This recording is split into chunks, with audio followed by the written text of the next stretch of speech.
Hello everyone, this is Neha और आज हम बात करेंगे फ्रीडम ऑफ स्पीच के बारे में। तो आपने देखा होगा कि न्यूज़ में भी आपने देखा होगा कि कोई पॉलिटिकल पार्टी किसी के बारे में कुछ बोल रही है और कह रही है कि मेरे को जो राइट है, फंडामेंटल राइट है freedom of speech and expression का, तो मैं कुछ भी बोल सकता हूँ। तो सवाल ये उठता है कि क्या फ्रीडम ऑफ स्पीच एक एब्सोल्यूट राइट है? देखिए, समझते हैं। तो क्या है फ्रीडम ऑफ स्पीच? देखिए, आर्टिकल 19(1) ए जो हमारा इंडियन कॉन्स्टिट्यूशन का है, ये गारंटी करता है freedom of speech and expression और ये सब सिटीजन ऑफ इंडिया के लिए एप्लीकेबल है। ये एक फंडामेंटल राइट है। यहाँ पे सिटीजन अपने ओपिनियंस एक्सप्रेस कर सकते हैं, गवर्नमेंट को क्रिटिसाइज कर सकते हैं, इंफॉर्मेशन शेयर कर सकते हैं, फ्रीली डिबेट कर सकते हैं। तो आप ये सब कुछ कर सकते हैं। सवाल वही आ जाता है कि क्या ये एब्सोल्यूट राइट है? नहीं, ये एब्सोल्यूट राइट नहीं है। देखिए, आपको ये राइट ज़रूर दिया गया है और क्योंकि ये फंडामेंटल राइट है, तो अगर ये वायलेट होता है तो आप कोर्ट जा सकते हैं, हाई कोर्ट जा सकते हैं, सुप्रीम कोर्ट जा सकते हैं कि मेरा राइट, फंडामेंटल राइट जो है वायलेट हुआ है। लेकिन इसका मतलब ये नहीं है कि आप कुछ भी, कहीं पर भी, किसी भी टाइम, किसी भी मैनर में बोल सकते हैं। इसको समझते हैं कुछ एग्जाम्पल से। मान लीजिए एक जर्नलिस्ट है, उसने पब्लिश किया एक बहुत ही बढ़िया वेल रिसर्च आर्टिकल जहाँ पे उसने गवर्नमेंट की किसी पॉलिसी को क्रिटिसाइज किया है और उसने एक सिविल टोन में, अच्छे टोन में ही क्रिटिसाइज किया है, तो ये अलाउड है क्योंकि उसके पास फैक्ट्स थे, डेटा था, जिसकी बेसिस पे उसने ये पब्लिश किया content.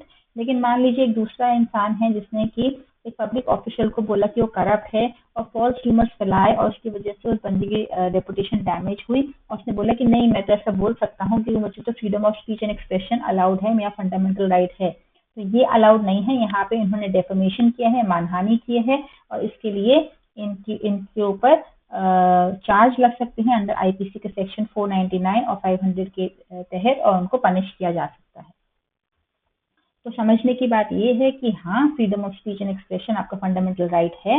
At the same time article 92 के तहत कुछ सर्टन रिस्ट्रिक्शंस हैं जो आपको फॉलो करनी पड़ेंगी। फ्रीडम ऑफ स्पीच का मतलब ये नहीं है कि आप अपनी स्पीच से वायलेंस फैला सकते हो, देश में टेररिज्म फैला सकते हो, आप इंडिया की यूनिटी को थ्रेटन कर सकते हो या इंडिया के जो डिप्लोमेटिक रिलेशंस हैं दूसरी कंट्रीज के साथ उनको खराब कर सकते हो या कोई वल्गर ऑफेंसिव कंटेंट पब्लिश कर सकते हो या आप कोर्ट के खिलाफ कुछ भी बोल सकते हो या आप कोई फॉल्स स्टेटमेंट, किसी की भी रेपुटेशन को हार्म करने के लिए कुछ भी बोल सकते हो या किसी को उकसा सकते हो क्राइम करने के लिए, ये आप नहीं कर सकते हो।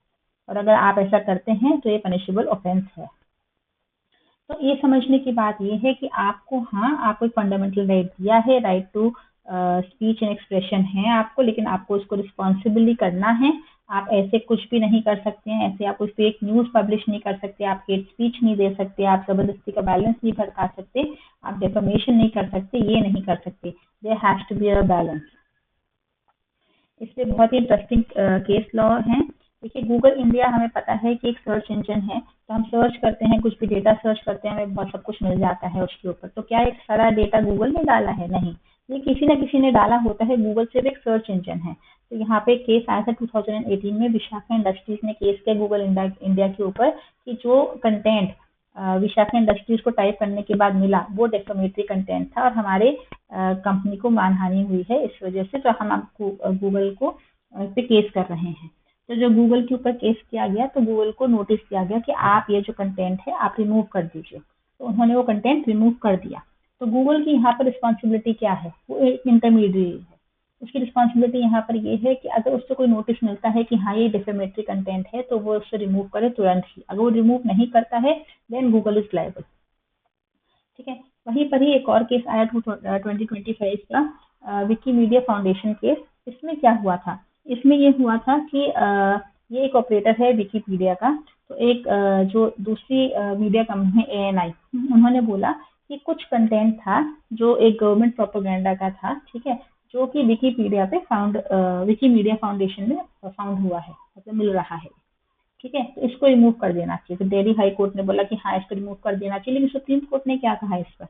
उन्होंने कहा कि देखिए, कोई भी कंटेंट अगर विकीपीडिया पे या विकीमीडिया फाउंडेशन में मिल रहा है और अगर वो पब्लिक इंटरेस्ट में है, वो फैक्चुअली करेक्ट है और उसका टोन न्यूट्रल है, then it is not a defamatory content.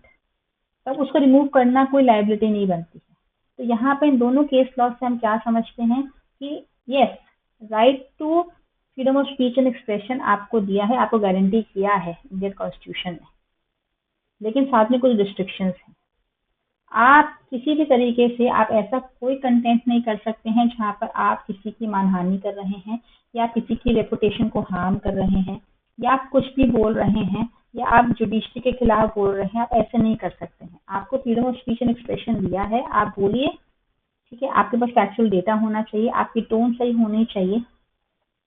हाँ, आप रिस्ट्रिक्शंस के अगेंस्ट नहीं करेंगे। आप किसी का क्या कहते हैं पर्सनल जो है आपका right to live with dignity उसको हार्म नहीं करेंगे, किसी की रेपुटेशन को हार्म नहीं करेंगे। अगर आप इस तरीके से करते हैं तो हाँ, आपको freedom of speech and expression आपका फंडामेंटल राइट है। But then again it is not an absolute right. आप ये नहीं है कि आप कुछ भी कहीं पर भी किसी भी वक्त किसी को भी बिना किसी फैक्चुअल डेटा के कोई भी डिफेमेटरी स्टेटमेंट आप नहीं दे सकते। Thank you.